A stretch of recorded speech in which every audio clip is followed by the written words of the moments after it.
Yes sir. चलो, तो student देखो ये हमारे हो गए क्वीन क्लोजर। अब नेक्स्ट देखो बेड जॉइंट। देखो ये जो हॉरिजॉन्टल बेड होता है इसे बोलते हैं बेड जॉइंट। क्लियर है सबको ये? Yes sir. ध्यान से देखो, ये जो हॉरिजॉन्टल डायरेक्शन में जो जॉइंट बने हुए हैं इसको बोलते हैं बेड जॉइंट, हॉरिजॉन्टल डायरेक्शन में सारे। सारे ठीक है। ठीक है, ठीक है सर। नेक्स्ट आ गया परपेंड। परपेंड क्या होता है स्टूडेंट? परपेंड मतलब जो वर्टिकल प्लेन में जॉइंट होता है। मतलब ये जो जैसे ये है, ये वर्टिकल जॉइंट लगा हुआ है, हाँ जी सर। ऐसे Yes, ये sir. वर्टिकल जॉइंट लगा हुआ है। जितने भी सारे वर्टिकल जॉइंट लगे हुए हैं, सारे जॉइंट जो हैं जो कि वर्टिकल प्लेन में होते हैं उन्हें बोलते हैं परपेंड।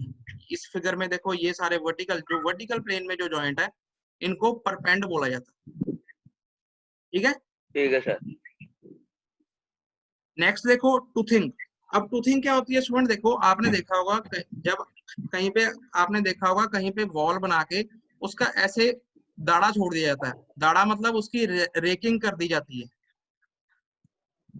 आपने देखा है? हाँ जी सर। ये देखो वॉल्स जो सी हैं इसका दाढ़ा छोड़ा जाता है, रेकिंग की जाती है। ये इसलिए की Yes, जाती है कि सपोज कर लो कि नेक्स्ट डे आपने कंस्ट्रक्शन करनी है, चाहे इसकी लेंथ में ही करनी है चाहे इसके साथ जॉइंट लगाना है, एल कॉर्नर लगाना है, तो वो उसका बॉन्ड बनाने के लिए दाढ़ा छोड़ा जाता है। सर जो स्पेस छोड़ते हैं बीच में। स्पेस मतलब ये देखो दिख रही है आपको, ये स्ट्रेचर आ गया, फिर ये हेडर पीछे रह गया, ये स्ट्रेचर आ गया, ये हेडर पीछे रह गया, ये स्ट्रेचर आ गया, ये आगे एक दाढ़ा सा नहीं बन बॉल गया, को कंधे से नहीं बन गए। बॉल को कंटिन्यू करने के लिए, बॉल को कंटिन्यू हाँ करने के लिए। ठीक है, हाँ जी, वॉल को कंटिन्यू करने के लिए ही ये चीज प्रोवाइड करी जाती है। इसे बोलते हैं रेकिंग, या इसे टूथिंग भी बोलते हैं, रेकिंग बैक बोलते हैं, या इसे हम टूथिंग भी बोलते हैं, दाढ़ा कहते हैं पंजाबी में। ठीक ठीक है, ठीक है ठीक है। और स्टूडेंट एक बात याद ओके रखना, जितने भी जॉइंट बनाने हैं सारे 10 mm के बनाने हैं। मैं फिर कह रहा हूँ आपकी जो है फिगर देख के पता लग जाना कि आपने स्केल पे बनाई है कि नहीं बनाई। अब देखो हर जॉइंट की थिकनेस बराबर है, चाहे हॉरिजॉन्टल है चाहे वर्टिकल है, सारे 10 mm के जॉइंट यस है। सर।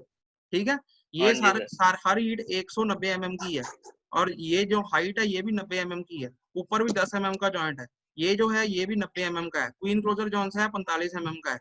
अगर आप तरीके से बनाओगे स्केल से तभी आपकी टू द स्केल डायग्राम बनना है, नहीं तो जॉइंट्स ही नहीं सही बनने। देख के पता लग जाना फिगर आपने स्केल पे नहीं बनाई। ठीक है सर एक सर हेडर में हम सर हेडर कोर्स है सर, कितने क्वीन क्लोजर प्रोवाइड कर सकते हैं? जब हम इस तरफ से शुरू कर रहे हैं तो एक तरफ से जब हम कंटिन्यूटी रख रहे हैं तो एक ही आएगा। इससे क्या होगा, ठीक है ऑटोमेटिकली सर। सारे जॉइंट्स टूट जाएंगे। ठीक है एडजस्ट हो सर। जाए। ਜਾਗੇ ਲਾਸਟ ਵਿੱਚ ਜਾ ਕੇ ਇੱਕ ਫਿਰ ਤੁਹਾਨੂੰ ਪ੍ਰੋਵਾਈਡ ਕਰਨਾ ਪਏਗਾ ਅਗਰ ਉਹਦਾ ਐਂਡ ਕਰਨਾ, ਅਗਰ ਉਹਦੇ ਕਾਰਨਰ ਤੇ ਤੁਹਾਡਾ ਦੂਸਰੀ ਐਲ ਜੰਕਸ਼ਨ ਆ ਜਾਂ ਟੀ ਜੰਕਸ਼ਨ ਆ ਫਿਰ ਉਹ ਪ੍ਰੋਵਾਈਡ ਕਰਨ ਦੀ ਲੋੜ ਨਹੀਂ ਪਏਗੀ। ਅਦਰਵਾਈਜ਼ ਵਾਲ ਨੂੰ ਖਤਮ ਕਰਨ ਲਈ ਅਗਰ ਖਤਮ ਕਰਨਾ ਵਾਲ ਨੂੰ ਫਿਰ ਇੱਕ ਲਾਸਟ 'ਚ ਵੀ ਜਿੱਦਾਂ ਇੱਥੇ ਪ੍ਰੋਵਾਈਡ ਕੀਤਾ ਸੈਕੰਡ ਲੇਅਰ 'ਚ ਤੁਸੀਂ ਦੇਖੋ ਪਹਿਲੇ ਹੈਡਰ ਤੋਂ ਬਾਅਦ ਫਿਰ ਪ੍ਰੋਵਾਈਡ ਕੀਤਾ ਹੈ ਤੇ ਸਿਮਿਲਰਲੀ ਇਹਦੇ ਆਪੋਜ਼ਿਟ ਸਾਈਡ ਤੇ ਵੀ ਇਦਾਂ ਪ੍ਰੋਵਾਈਡ ਕਰਨਾ ਪਏਗਾ। ठीक है सर। ठीक है सर। जैसे ठीक है सर। सपोज एंड कर से लो सर ये पूरी वॉल है, तो ये ਬਿਲਕੁਲ देखो कॉर्नर ਤੇ ये क्वीन इस क्लोजर कोर्स नहीं के लाते। सामने ये कोर्स आ जाएगा। हाँ जी सर समझ गए। ठीक तो है सर। इधर भी है देखो बिल्कुल और इधर भी है। ठीक बिल्कुल है कॉर्नर पे नहीं लाना क्वीन क्लोजर, पहला हेडर लगेगा फिर क्वीन क्लोजर लगेगा। ठीक ठीक है है सर। क्लियर है सबको ये? ठीक हाँ है जी सर। सर। यस ये बेसिक टर्म है जो कि आपको आनी चाहिए, क्योंकि ये बेसिक टर्म है ब्रिक मेजनरी की। ठीक है सर। आगे नेक्स्ट करें। सर जो क्वीन क्लोजर है उसके साइड में जो मोटार लगी है हाँ उसकी जी, भी 10 mm है। सारी टोटल जितने जहां मोटार जितने लग गया ज्वाइंट सब आ 10 गए सब mm। ਦਾ 10 mm कहता, चाहे वो हॉरिजॉन्टल ज्वाइंट है चाहे वो वर्टिकल ज्वाइंट है, सब ਦਾ 10 mm ही रहना। चाहे जैसा मर्जी हो 10 mm, ये चाहे वर्टिकल चाहे हॉरिजॉन्टल। ठीक है सर। Okay sir. ठीक है, नेक्स्ट करें अब। हाँ जी सर। अब स्टूडेंट अब जनरल बेसिक पढ़ लो बस, थोड़ा सा जल्दी से हमने समय लिया। अब इंग्लिश बॉन्ड क्या होती है? सिस्टमैटिक अरेंजमेंट होता है ब्रिक्स का ब्रिक मेजनरी में, उसे हम बोलते हैं बॉन्ड, और जो मोस्ट कॉमनली यूज होता है वो इंग्लिश बॉन्ड होता है। इंग्लिश बॉन्ड को सबसे स्ट्रॉन्गेस्ट बॉन्ड माना जाता है। क्लियर है ये? इसलिए हम इसको यूज करते हैं। अब इंग्लिश बॉन्ड में होता क्या है, जो ऑल्टरनेट कोर्स होते हैं वो हेडर के होते हैं या स्ट्रेचर के होते हैं। मतलब कि एक कोर्स अगर बनाया तो वो स्ट्रेचर का ही होगा, दूसरा बनाया हेडर का होगा, फिर उसका अल्टरनेट स्ट्रेचर का होगा, फिर हेडर का होगा। ठीक है, एक कोर्स में या तो सारे स्ट्रेचर लगे होंगे या सारे हेडर लगे होंगे। क्लियर है ये? ठीक है सर।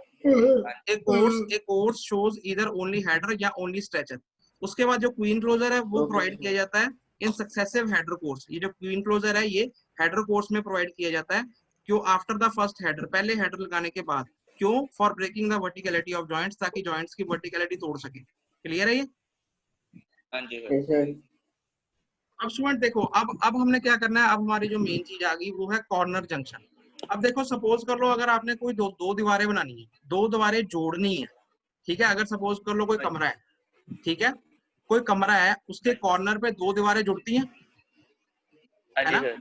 कोई कमरा है, कोई भी अगर आपके पास कोई कमरा है, उसके कोने पे दो दीवारें आके जुड़ जाएंगी, तभी कमरा यस बनेगा। सर। अब वो हाँ दो दीवारें जोड़नी कैसे हैं, वो जोड़ने के लिए ईंटें लगानी कैसे हैं, वो हमने corner junctions of brick wall में पढ़ना है इंग्लिश बॉन्ड के अंदर। क्लियर है? Clear sir. Yes sir. मतलब दो दीवारें हमने जोड़नी कैसे हैं। अब देखो इसके अंदर हम क्या बनाते हैं, इसके अंदर हम प्लान बनाते हैं, मतलब टॉप व्यू बनाते हैं, ऊपर से कैसा दिख रहा है, ठीक है, हाँ जी। ऊपर से। अब देखो स्टूडेंट, अब देखो आपको पता है कोर्सेज क्या होते हैं, एक लेयर एक कोर्स, दूसरा लेयर दूसरी कोर्स, तीसरा लेयर तीसरी कोर्स, हाँ ऐसे होता है।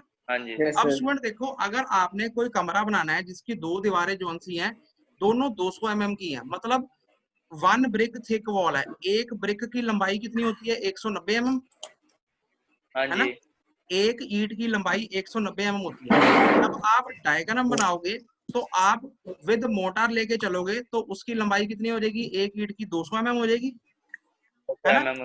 200 mm हो जाएगी। तो 200 mm का मतलब क्या होता है, एक ईंट, ठीक है, हाँ जी। याद रखना ये बात। 200 mm का मतलब होता है 1 ब्रिक, ठीक है। ठीक है। अगर आपको कोई कहे कि 200 mm की वॉल बनानी है, इसका मतलब ये है कि एक ईंट की दीवार बनानी है, इंग्लिश में बोलते हैं 1 ब्रिक थिक वॉल बनानी है, एक ब्रिक की मोटाई की जितनी की वॉल बनानी है, 1 ब्रिक थिक वॉल बनानी है, ठीक है। 1 ब्रिक थिक वॉल मतलब 200 mm की मोटाई वाली वॉल, ठीक है। ठीक है सर। क्योंकि एक ईंट अगर हम विद मोटार साइज ले लें तो उसका 200 mm मानते हैं, ठीक है। हाँ जी। क्लियर है? तो अब देखो, अब हमने क्या बनाना है, अब हमने कॉर्नर जंक्शन बनाना है। कॉर्नर जंक्शन कैसे बनाना है, दो दीवारों को जोड़ना है, जो दोनों दीवारें हैं, दोनों दीवारें एक एक ईंट की हैं, मतलब दोनों दीवारों की थिकनेस कितनी है, 200 mm है। क्लियर है? हाँ जी सर। समझ गए? हाँ जी। समझ गए? हाँ जी सर। Yes sir. अब स्टूडेंट देखो, अब हम इसके अंदर क्या बनाते हैं, ये फिगर देखो, इसके अंदर हम प्लान बनाते हैं, मतलब ऊपर से कैसा दिखेगा। ऊपर से देखो, जब हमने दो दीवारें जोड़नी है, एक दीवार यहाँ से आ रही है, एक दीवार यहाँ से आ रही है, क्लियर है? हाँ जी। अब हम क्या करेंगे, एक तरफ से शुरू कर लेते हैं। देखो ये जो ब्लॉक्स बनाए गए हैं ये ब्रिक्स हैं, ये जो ब्लॉक्स बनाए गए हैं ये ब्रिक्स हैं। अब हम क्या करेंगे, पहला कोर्स लगाते हैं, मतलब पहली लाइन बनाएंगे, पहला कोर्स बनाएंगे। सबसे पहले हाँ जी। ईंट को हम ऐसे रखेंगे, मतलब ये 200 है और ये कितना है, 100। क्लियर है? तो समझ रहे हो? Yes, sir. ऊपर से जब वो मेसन जॉन्स है, आप